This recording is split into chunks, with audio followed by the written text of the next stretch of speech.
હા વિંકી, અચ્છા આજે ગેસ્ટ આવે છે આપણી ઘરે. ના ના, બહારથી ભેળ લેવાની કોઈ જરૂર નથી. આપણે હેલ્ધી ભેળ આપણા ઘરે જ બનાવશે. આપણી પાસે છે જ પોતાની ભેળ. એ શું હમણાં લઈ આવું છું. તું તૈયારી કરી રાખે.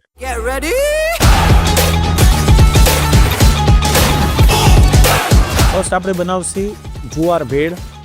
આમાં જુવારના મમરા છે, જુવારના ફ્લેક્સ છે, રોસ્ટેડ ચના દાલ છે અને રોસ્ટેડ પીનટ્સ છે. આપણે થોડું બોમ્બે સ્ટાઇલ બનાવી છે કેમ કે જે ગેસ્ટ આવે છે તે આપણો મુંબઈ, તો આપણે એને મિક્સ કઠોળ સાથે મિક્સ કરીએ છીએ.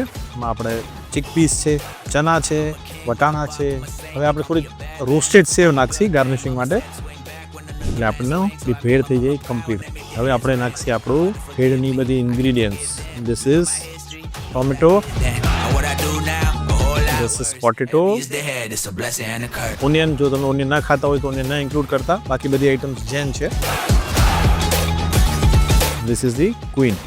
થોડુંક સ્પાઇસી બનાવવું હોય આપણે, will put a little bit of chutney. અને ઘણા આંબલીની ચટણી યુઝ કરી શકશે, આપણે લીંબુ યુઝ કરશે. Mix it. તમે જોઈ શકો છો આપણી રોસ્ટેડ ભેળ તૈયાર છે. ઇનકેસ તમારે હજી આને થોડીક ફ્લફી બનાવી હોય તો તમે પાપડ ચેવડો પણ ઇન્ક્લુડ કરી શકો છો. તો what I am going to do is have a quick taste. Super refreshing, easy, quick અને healthy. So switch to DQ bhel. Whenever there is a guest at home, come down. Thank you.